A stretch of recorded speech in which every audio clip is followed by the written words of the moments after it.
Seth is up next, and he's been tasked to find out what exactly is this cloud everyone is talking about and how to keep your batteries charged for longer.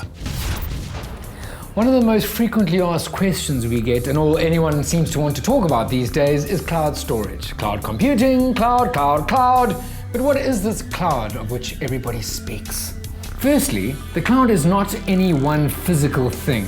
It's actually a network of servers, and different servers perform different functions. Some of the servers are devoted to storage. So, for instance, when you back up your phone to the cloud, the data from it is actually going to one of those servers. Or, when you use a service like Dropbox, the files you're saving get written to a server somewhere in the world. That's really handy, because so long as you have internet access, you can access those files wherever you are in the world, no matter what device you are using. Another kind of server is used for computing power, to allow you to run certain programs or applications wherever in the world you might find yourself. There are even some software packages that exist only in the cloud, like Photoshop, and it allows you to pay a monthly subscription to use it. You might not even know you're using the cloud, but every time you upload a photo to Facebook, or if you use Google Drive to share a document, you're using the cloud. So if so many people are using it, how big could it be? Well, estimates put it at an exabyte. What is an exabyte, you ask? Well, take a 4 gigabyte flash drive and pile up 268.4 million of those things, and that's what we're talking about. That's a lot of space. But with more and more people cottoning on to how convenient the cloud is, it's probably not a bad thing that it's expanding every day.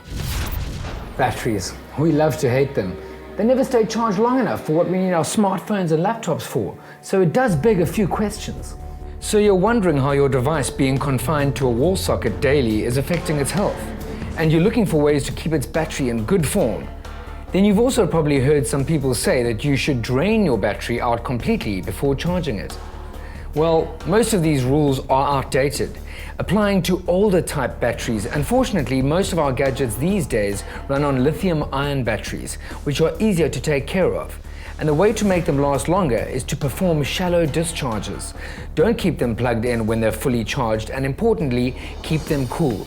To be more practical though, batteries do have finite lifespans, and your efforts will only go so far.